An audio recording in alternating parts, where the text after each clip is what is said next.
AR Rahman சில நாட்களுக்கு முன்னாடி கொடுத்த இன்டர்வியூ தேசிய அளவில் அரசியல் ரீதியாகவும் சினிமாலையுமே மிகப்பெரிய சர்ச்சையை ஏற்படுத்தியிருக்க நிலையில நடிகையும் எம்பியுமா இருக்கிற கங்கனா ரணவத் ஏஆர் ரகுமான் மேல பல அதிர்ச்சிகரமான குற்றச்சாட்டுகளை வச்சிருக்காங்க.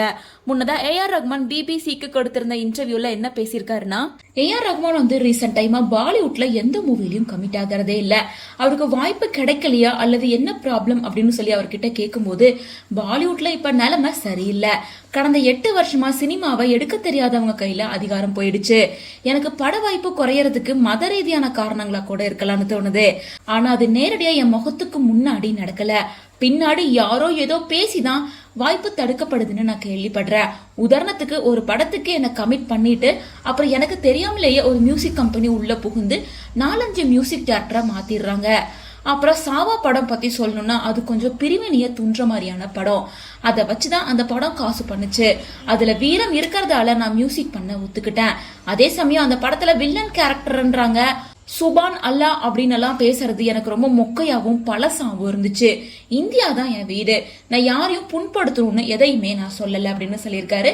மேலும் இவரோட இந்த இன்டர்வியூ சோசியல் மீடியால வைரல் ஆனதுக்கு அப்புறமா இதை பார்த்த ஆக்ட்ரஸ் அண்ட் பிஜேபி கட்சி தலைவரான கங்கனா ரணவத் என்ன சொல்லியிருக்காங்கன்னா, அன்புள்ள ஏஆர் ரகுமான் சார், நான் ஒரு குறிப்பிட்ட அரசியல் கட்சிக்கு ஆதரவா இருக்கிறதால இந்த சினிமா இண்டஸ்ட்ரியில நிறைய ஓரவஞ்சனையும் பாரபட்சத்தையும் சந்திச்சுட்டு வரேன். ஆனா உண்மையை சொல்லணும்னா உங்களை விட அதிக பாரபட்சமும் விருப்பம் கொண்ட ஒரு மனுஷனை நான் பார்த்ததே இல்ல. நான் டைரக்ட் பண்ண எமர்ஜென்சி படத்தோட கதையை உங்ககிட்ட சொல்லணும்னு ரொம்ப ஆசைப்பட்டேன், ஆனா கதை கேட்கறத விடுங்க, நீங்க என்ன பார்க்க கூட வரமாட்டேன்னு சொல்லிட்டீங்க. அது ஒரு அரசியல் உள்நோக்கம் கொண்ட படம் அப்படிங்கறனால நீங்க அதுல வேலை செய்ய விரும்பல அப்படிங்கிற தகவல் எனக்கு வந்துச்சு.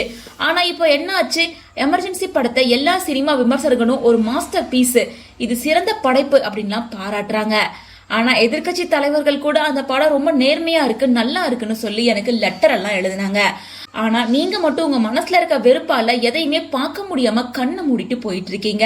உங்களை நினைச்சா பரிதாபமா தான் இருக்கு, முதல கண்ணீர் வடிக்காதீங்க அப்படின்னு சொல்லிட்டு கங்கனா ரணவத் சாவா படத்துல பிரிவினை இருக்கு அப்படின்னு சொல்லி ஏஆர் ரகுமான் சொன்ன விஷயத்துக்கு பதிலடி கொடுக்கற மாதிரி இப்படி ஒரு ஸ்டேட்மெண்ட்டை ரிலீஸ் பண்ணிருக்காங்க.